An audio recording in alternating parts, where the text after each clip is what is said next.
प्रिय विद्यार्थियों, मैं प्रोफेसर पूरनमल मीना से आचार्य हिंदी शहीद कैप्टन रिपुदमन सिंह राजकीय महाविद्यालय सवाई माधोपुर। विद्यार्थियों, पूर्व में हमने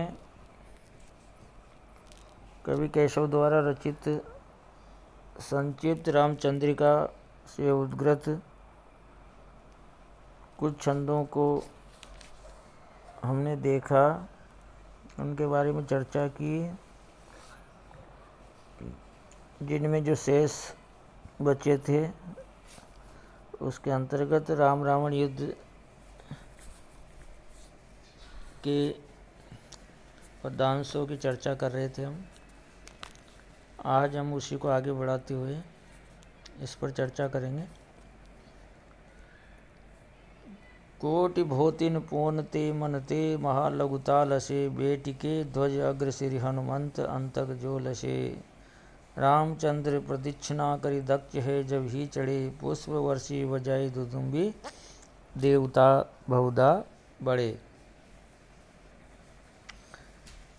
जब राम और रावण के बीच युद्ध होता है तो रावण अपने रथ पे सुसज्जित होकर के युद्ध क्षेत्र में आता है और राम जो है अकेले जो है रणभूमि में खड़े रहते हैं, युद्ध करते हैं। ऐसी स्थिति को देख करके देवराज इंद्र और वहाँ पे देवता उपस्थित होते हैं और राम को अकेला देख करके जो है देवराज इंद्र अपने सारथी को आदेश देते हैं कि आप अपने रथ को सजा करके उसके सब शस्त्रों से लैस करके तुरंत जो हवाओं से भी करोड़ों गुना अधिक गतिशील और मन से भी अधिक हल्का हो, ऐसे रथ को तैयार करके तुरंत रण क्षेत्र में चले जाओ। जब सारथी इंद्र के आदेश को मान करके भगवान श्री राम के पास रथ सहित चला जाता है और तब देखते हैं कि बेटी के ध्वज अग्र श्री हनुमंत अंतक जो अग्रभाग जो होता है आगे का हिस्सा, उसमें स्वयं हनुमान जी विराजमान है और राक्षस सेना को देख कर के वो हंसते रहते हैं, जो बहुत ही सुंदर और सुशोभित लगते हैं। रामचंद्र प्रदक्षिणा करी दक्ष है जब ही चढ़े, जब श्री रामचंद्र जी रथ की परिक्रमा करके दाहिनी ओर से उसमें जो है वो चढ़ते हैं। जब राम चढ़ते हैं तो उनकी इस दशा को देख करके सभी देवता है जो है वो बड़े ही प्रसन्नचित्त होते हैं और प्रसन्नचित्त होकर के क्या करते हैं, पुष्प वर्षी बजाई दुदुम्बी देवता बहुधा बड़े। सारे देवता ढोल नगाड़े बजाते हुए पुष्पों की वर्षा करते हैं। इस प्रकार से देवता भगवान राम की सहायता के लिए आगे आते हैं। तो यहाँ पे विद्यार्थियों, रावण की समानता स्थापित करने के लिए देवताओं और इंद्र द्वारा जो है उनको शक्ति संपन्न बनाया गया और भगवान राम की सहायता के लिए वो आतुर दिखाई दिए। तो ये युद्ध क्षेत्र में इस प्रकार की ध्वनि, नगाड़े, पुष्पों की वर्षा, ये युद्ध क्षेत्र में उत्साह का प्रतीक माना जाता है। इसमें विद्यार्थियों आपकी उपमा है, रूपक है, आदि अलंकार की चर्चा इसमें की गई है। अगला जो छंद है वो है रावण वध। 26 छंद है ये। जय सर मधु मरदि महासुर मर्दन कीन्यो, मार्यहु करकस नरक संक हति संक जो लीन्यो। निष्कंटक सुर कंटक करियो, केटब बपु खंडियो। खर दूषण त्रिसरा कबंद तरुखंड विहंड्यो, कुंभकर्ण जयी संग्रियो, पलन प्रतिज्ञा तेटरो, तेहि बाण प्राण दस कंठ के कंठ, दसो खंडित करो। विद्यार्थियों, जब राम रावण युद्ध होता है और रावण का जब वध होता है तो ये लंका कांड से लिया हुआ छंद है, संक्षिप्त रामचंद्रिका से। भगवान श्री राम जब रावण को मारने का अपना संकल्प पूरा करते हैं और बाण का वो संहार करते हैं, रावण को के ऊपर जो है बाण चलाते हैं, उसका चित्रण किया गया है कवि केशव द्वारा।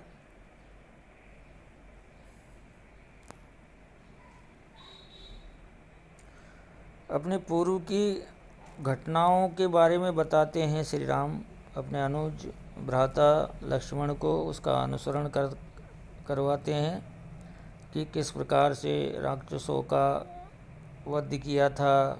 अनेक प्रकार के जो राक्षस थे उनका यहाँ पे वर्णन किया गया है।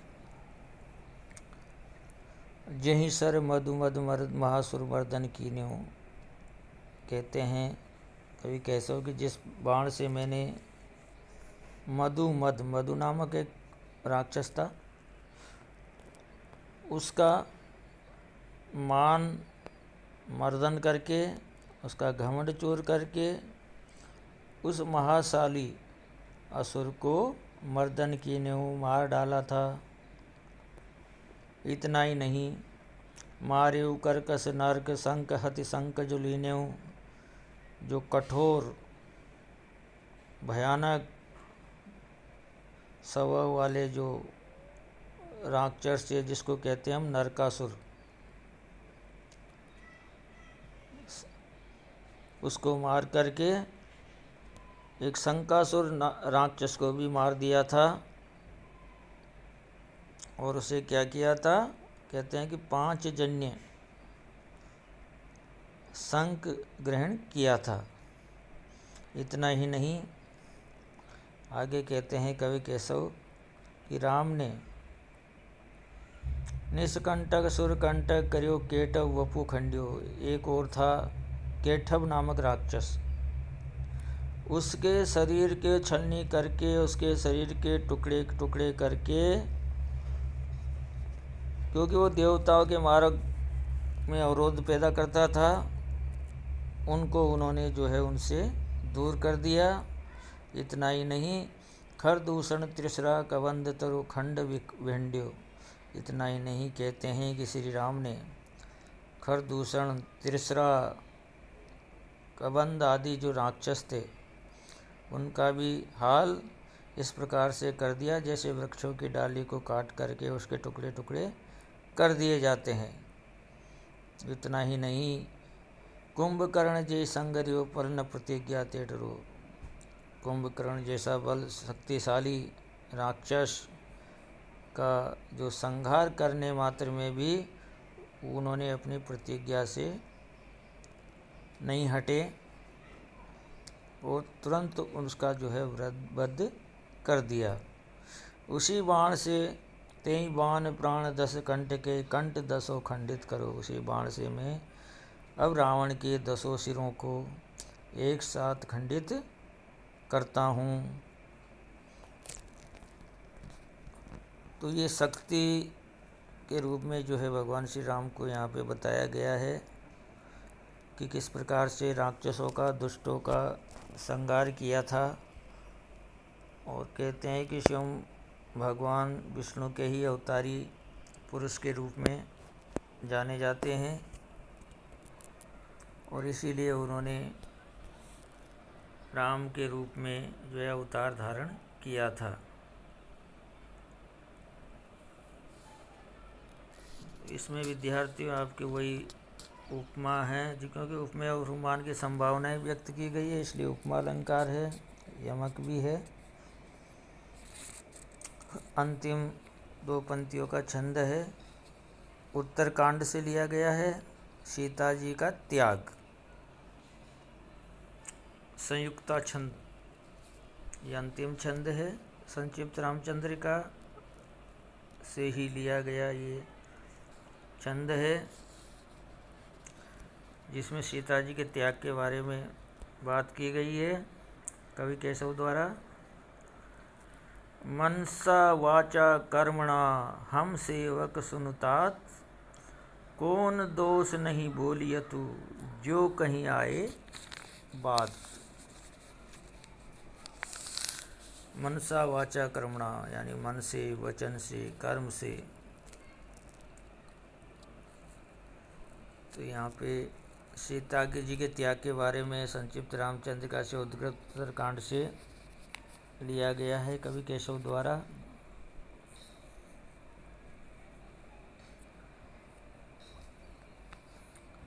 लक्ष्मण जी किस प्रकार से अपनी भावनाओं को व्यक्त करते हैं और क्या कहते हैं कि हे तात, मैं मन से, वचन से, कर्म से हम आपके सेवक है, हम सेवक सुनो तात, कौन दोष नहीं बोलियत जो कहीं आए बात।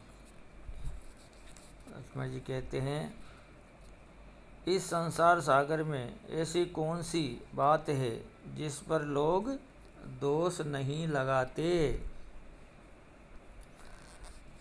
कौन किस पर दोषारोपण नहीं करता। ये तो संसार की रीत है, परंपरा है जो चली आ रही है। इसलिए आप इस प्रकार का दोष रोपण मत कीजिए, दोष मत लगाइए। इस प्रकार जो है लक्ष्मण अपनी भावनाओं को व्यक्त करते हैं। विद्यार्थियों, आज हमने संक्षिप्त रामचंद्रिका से उद्गृत सभी छंदों का विस्तार से उन पर चर्चा की है। आज ये पहला पाठ आपका समाप्त होता है। विद्यार्थियों, कल हम चर्चा करेंगे कवि बिहारी के बारे में। बिहारी को जैसे कहा जाता है कि गागर का सागर भरने वाले कवि, कवि बिहारी, जिनके दोहों के बारे में हम कल चर्चा करेंगे। तब तक के लिए विद्यार्थियों आज इतना ही। नमस्कार।